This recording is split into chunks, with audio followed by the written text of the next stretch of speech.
दोस्तों नमस्कार। National news पर आपका स्वागत है। मैं रणविजय सिंह। औरंगजेब और महमूद गजनवी के भांजे व लुटेरे कट्टर जिहादी आक्रमणकारी सैयद सालार मसूद गाजी को लेकर देश के विभिन्न हिस्सों में इस समय एक ज़बरदस्त विचार विमर्श और शब्दों की आक्रामकता का दौर चल रहा था।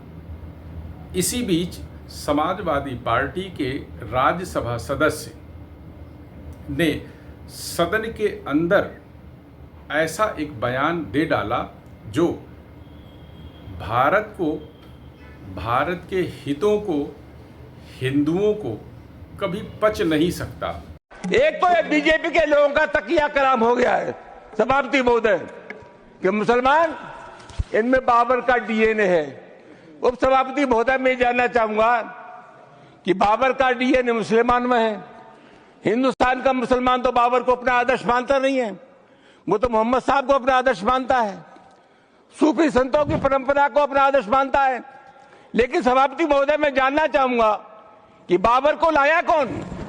बाबर को इब्राहिम लोदी को हराने के लिए राणा सांगा लाया था।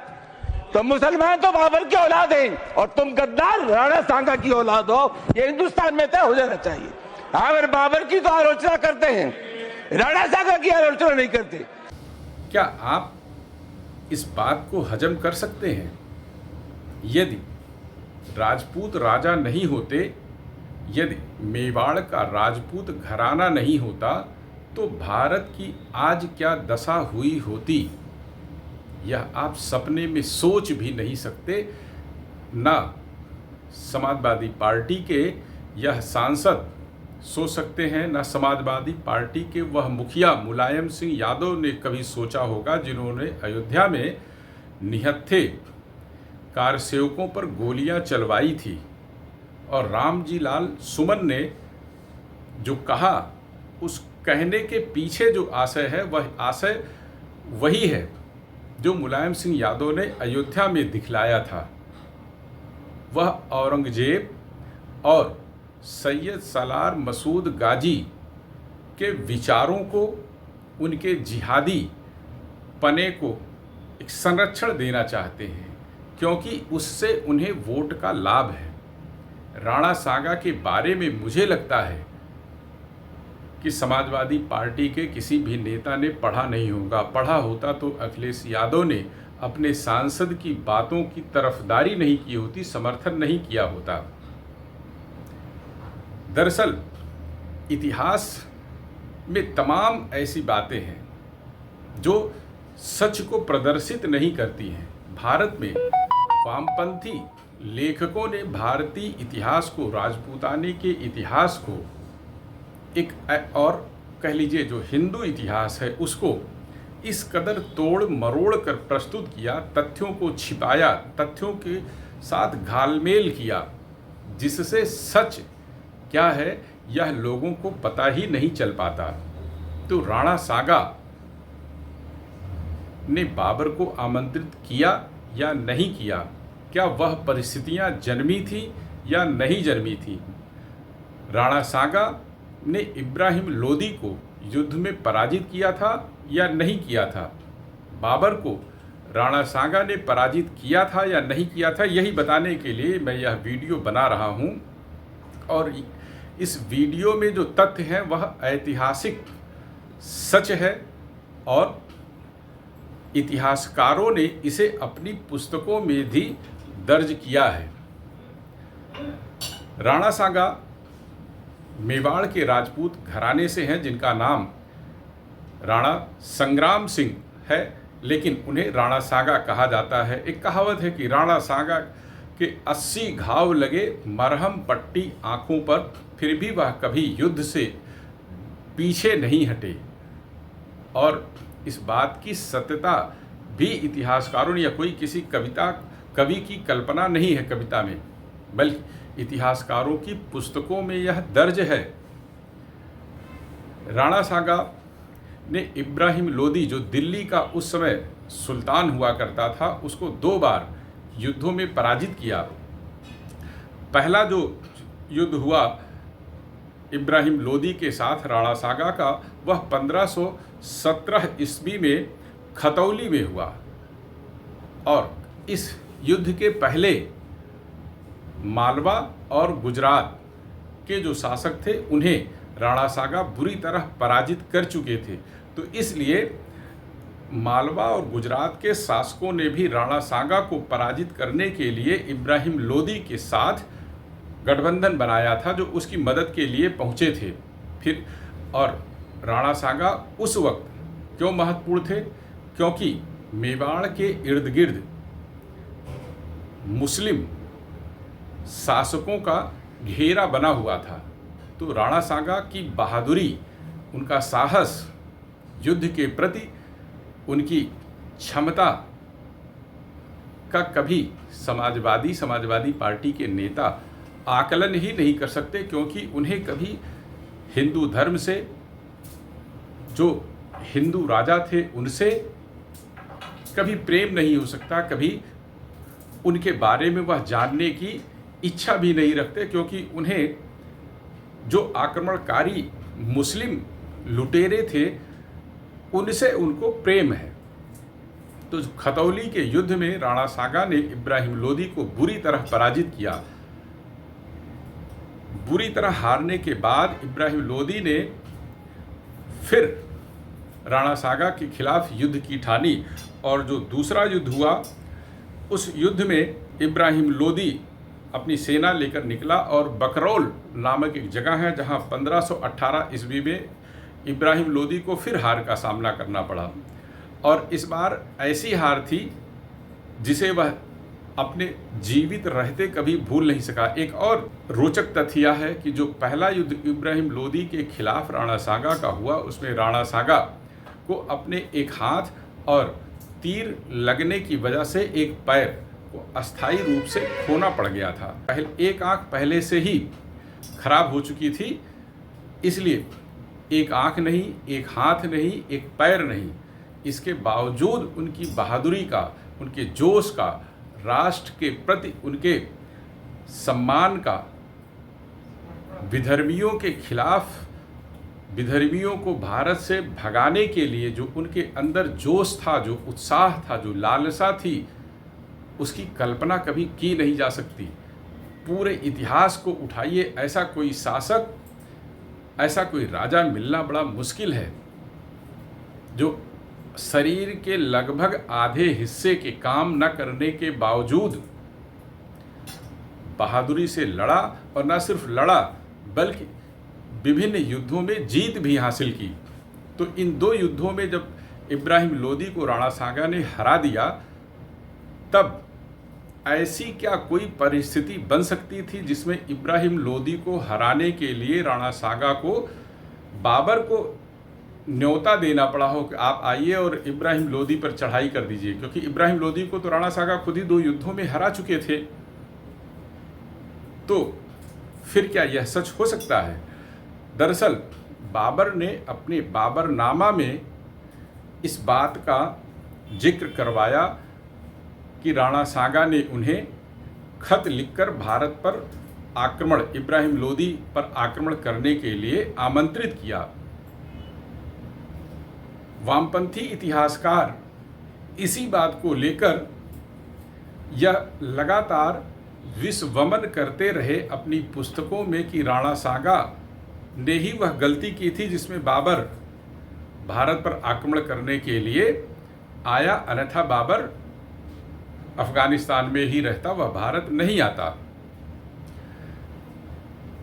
मेरा ऐसा मानना है कि बाबर ने बाबरनामा में राणा सागा के पत्र लिखने का जिक्र इसलिए करवाया होगा कि जब इब्राहिम लोदी को 2 युद्धों में पराजित करने के बाद राणा सागा आगरा के काफ़ी निकट पहुंच चुके थे, मालवा गुजरात के शासकों को वह पहले ही हरा चुके थे। तो एक लंबे अरसे के बाद दिल्ली की सत्ता पर वह एक हिंदू पदपातशाही की स्थापना के बारे में सपना देखने लगे थे। उनका एक विचार आया था कि इन म्लेच्छों को भारत से भगाकर भारत में फिर राजपूताने का झंडा फहराया जाए, हिंदू धर्म की स्थापना फिर पहले की तरह मजबूत की जाए और सनातन का झंडा बुलंद किया जाए। तो वो जो सपना राणा सागा का था, उस सपने पर धूल डालने के लिए ही बाबर ने बाबरनामा में इस बात को लिखवाया होगा। और क्यों यह बात मैं कह रहा हूँ, यह आगे आप जान लीजिए। मध्यकालीन इतिहास को लिखने वाले प्रसिद्ध इतिहासकार आरसी मजूमदार ने दिल्ली की सल्तनत में इस बात का जिक्र किया है कि बाबर को खत राणा सांगा ने नहीं बल्कि गुजरात के मुजफ्फर शाह ने लिखा था। और मुजफ्फर शाह अपने विश्वस्त के हाथ जो पत्र भेज रहा था, डूंगरपुर के महाराजा ने उस पत्रवाहक को गिरफ्तार कर लिया और उसे पकड़कर राणा सांगा के सामने प्रस्तुत किया। राणा सांगा ने इसके लिए मुजफ्फर शाह को दंडित किया और कुछ मुद्राएं और कुछ सैनिक उससे ले लिए। फिर उस पत्रवाहक को उसके पास वापस भेज दिया। दरअसल राणा सांगा ने मुजफ्फर शाह को पूर्व में पराजित किया था और उसे काफ़ी बेइज्जत भी किया था। तो मुजफ्फर शाह राणा सांगा से बदला लेना चाहता था। इस बदले को वह स्वयं अंजाम नहीं दे सकता था। इब्राहिम लोदी भी राणा सांगा से डरता था, तो राणा सांगा के खिलाफ वह भी मुजफ्फर शाह की मदद नहीं कर पा रहा था। तो मुजफ्फर शाह को बाबर में ही एक संभावना नज़र आई, जिसके लिए मुजफ्फर शाह ने बाबर को वह पत्र भेजा। एक दूसरा विचार यह है कि बाबर को पत्र मुल्तान के दौलत खां ने भेजा था, जो दिल्ली पर शासन करना चाहता था। वह इब्राहिम लोदी को सत्ता से हटाना चाहता था। और इस बात का जिक्र किया है वंश भास्कर में सूरज मल्ल ने।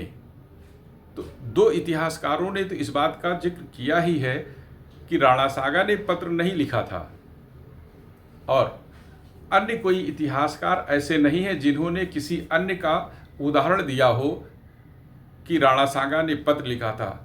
बाबर ने अपनी पुस्तक, अपने जीवन चरित्र के बारे में बाबरनामा में जो लिखवाया, उसी बाबरनामा में राणा सांगा के पत्र का जिक्र है। तो क्या यह जरूरी है कि बाबर भारत के बारे में, भारत के एक बलशाली जो बाबर का दुश्मन होने वाला था, उसके बारे में वह सच बोले?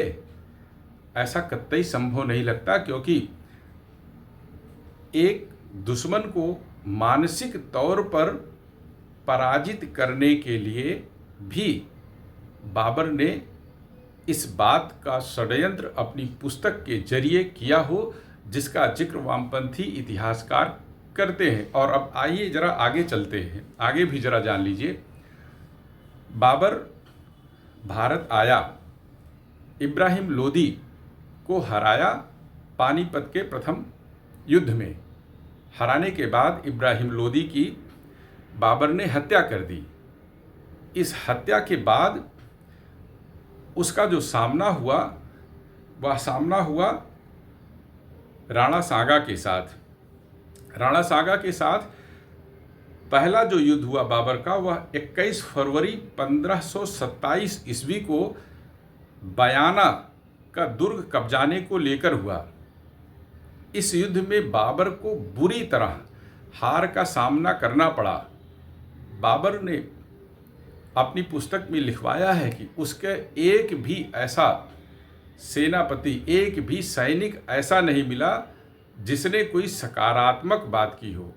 और बाबर की सेना इतनी डरी हुई थी कि वह लौट जाना चाहती थी, भारत से चले जाना चाहती थी, क्योंकि राजपूताने के सेनापतियों ने, सैनिकों ने, राजाओं ने जो अपना अदम्य साहस दिखाया था, लड़ने की अपनी जो क्षमता दिखाई थी, उसे बाबर और बाबर की सेना के सभी सेनापति, सैनिक डर गए थे। उनको लगा कि अब भारत में रहना सुरक्षित नहीं है। इतिहासकार हैं ओमेंद्र रत्नू, उन्होंने अपनी पुस्तक महाराणा में इस बात का जिक्र किया है कि बाबर ने राणा सांगा के पास संधि प्रस्ताव रखा।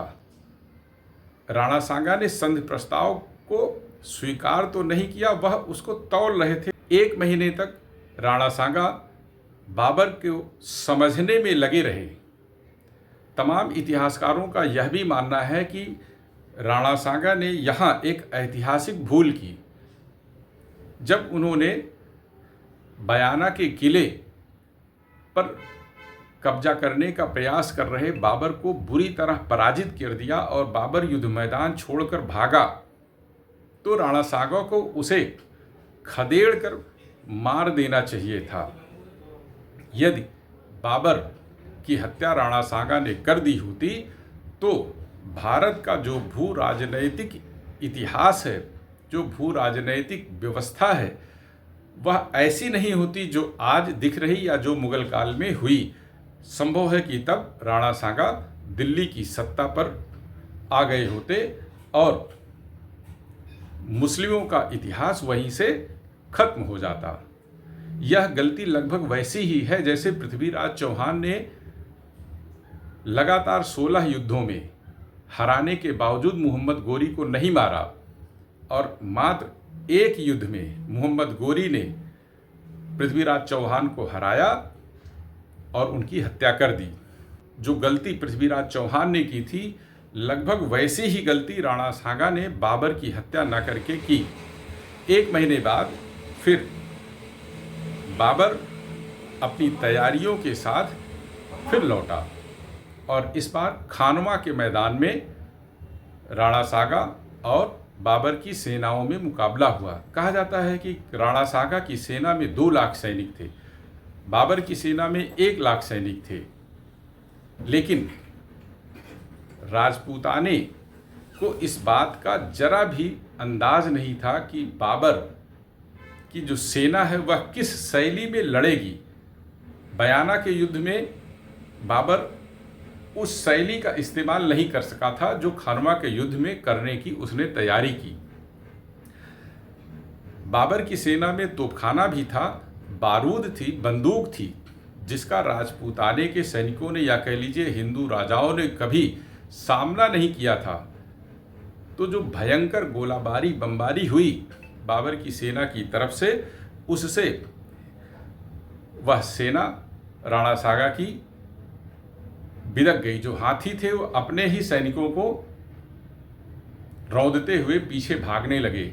सेना में अफरा तफरी जैसा माहौल पैदा हुआ।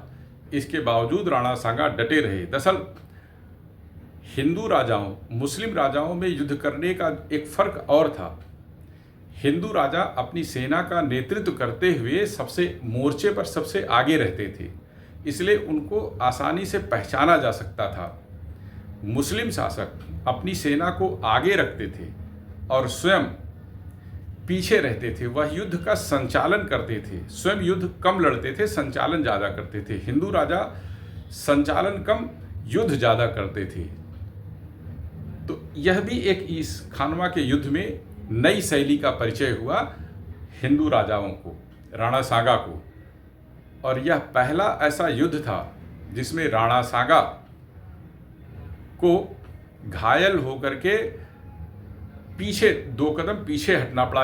ओमेंद्र रत्नू का यह दावा है कि इस युद्ध में न बाबर जीता था न राणा सांगा हारे थे, क्योंकि बाबर का यह इतिहास रहा है कि जिन भी युद्धों में उसने विजय हासिल की उसमें अपने विरोधी राजा का उसने समूल नाश कर दिया।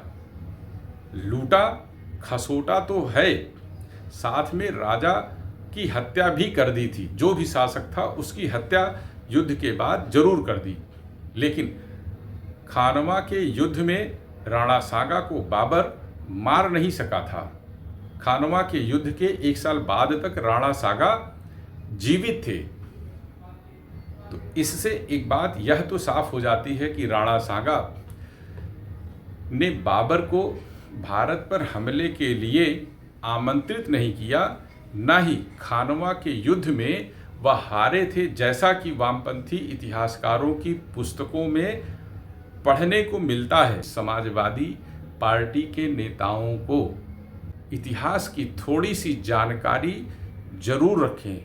और एक बात और, सपा सांसद ने जो यह बयान संसद में दिया वह सिर्फ हिंदू मुस्लिम के पक्ष का नहीं है, वह भारत में जातियों को लड़ाने का भी एक ऐसा उपक्रम उन्होंने खड़ा किया है जिससे 2027 के आने वाले उत्तर प्रदेश विधानसभा चुनाव में फिर से समाजवादी पार्टी 2024 के लोकसभा चुनाव जैसी टक्कर देने लायक रह सके। इस वीडियो को यदि आपको पसंद आए तो शेयर करना न भूलिए, चैनल को सब्सक्राइब करिए, लाइक करिए और अपने कमेंट लिख करके मेरा उत्साह बढ़ाने की कोशिश करिए। धन्यवाद, नमस्कार।